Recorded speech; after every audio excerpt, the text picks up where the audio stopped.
Let me take you back to the early 1500s, to a noble household in the Kingdom of Navarre in northern Spain. There, a baby boy was born in 1506. His name was Francis Xavier. He grew up in a time of war and upheaval, and though his family was devout, Francis's heart was set on worldly success. He was gifted, athletic, and brilliant, a natural leader. At just 19, he set off for Paris, the center of education and ambition, to chase his dreams of fame, wealth, and high status.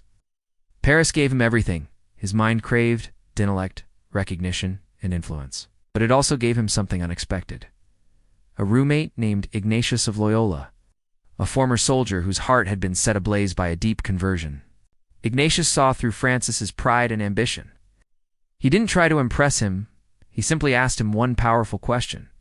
"Francis, what will it profit a man to gain the whole world, but lose his soul?" At first, Francis resisted, but Ignatius prayed for him, walked with him, and gently planted seeds of truth.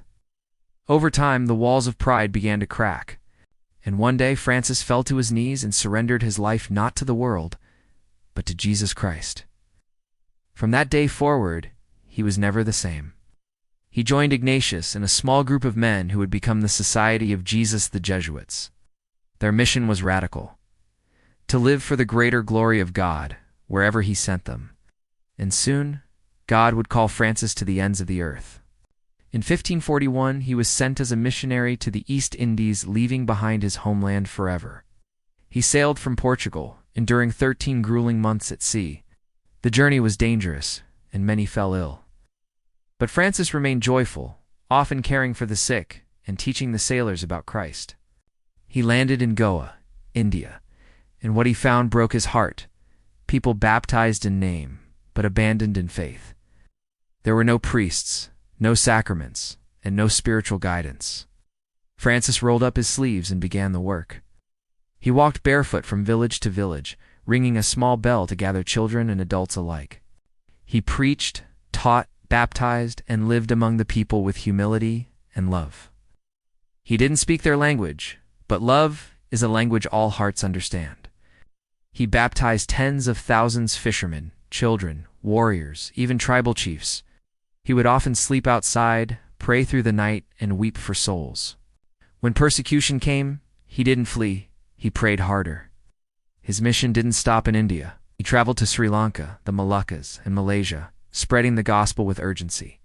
And then came a wild, daring dream: Japan. No missionary had ever gone there, but Francis believed in miracles.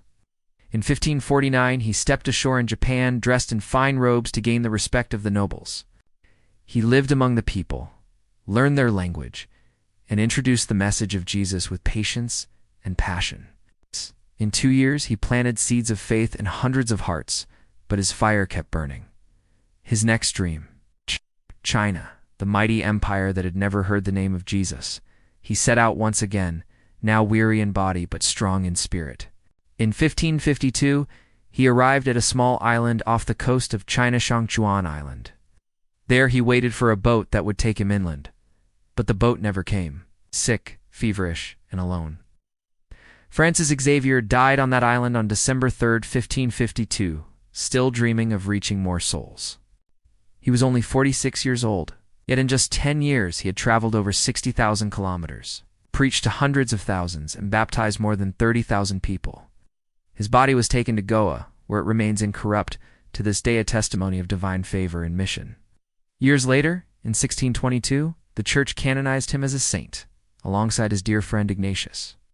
And not long after, he was named Patron Saint of Missions, second only to St. Paul in missionary impact. His cry was simple: "Give me souls." And that's exactly what he gave his life for. St. Francis Xavier wasn't born holy. He was ambitious, flawed, and proud. But when he gave his heart to Jesus, heaven opened. His life proves that when you say yes to God, He will send you farther than you ever imagined and use you to light up the world. Let Francis be your reminder today. You don't need to be perfect.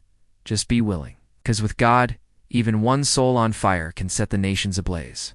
Thank you for watching. If you like the video, don't forget to like, comment, and share the video, and subscribe the channel.